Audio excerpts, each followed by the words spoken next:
The comedian Spike Milligan would sometimes end a typed letter with the words Spike Milligna, the well-known typing error. The subject of this poem predates typewriters, but he doesn't predate anagrams, so the scriveners of his day could still have had a little fun.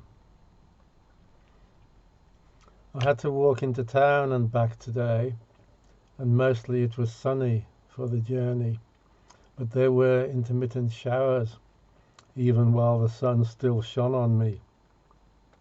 I had to shelter under trees, and ultimately I had to deploy the folding umbrella that was fortunately in my rucksack.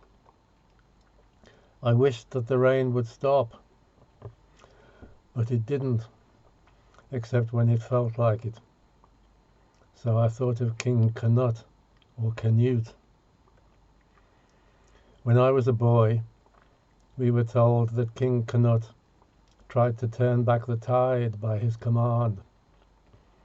Later, we were told that his actions were perhaps more to demonstrate to his courtiers that although he had the power to rule over his subjects, he had no power to rule over the forces of nature or the forces of God, as he naively believed them to be.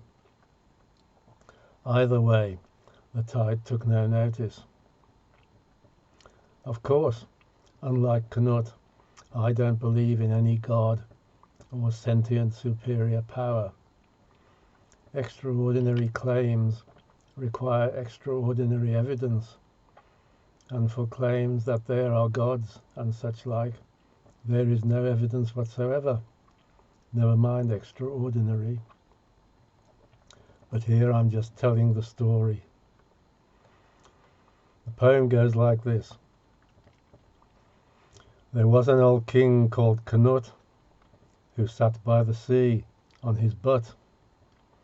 He commanded the tide to desist and subside, but his mouth he might well have kept shut, for relentlessly on rolled the main, and did wet him again and again, till he sprang to his feet and made hasty retreat, since his words of command were in vain.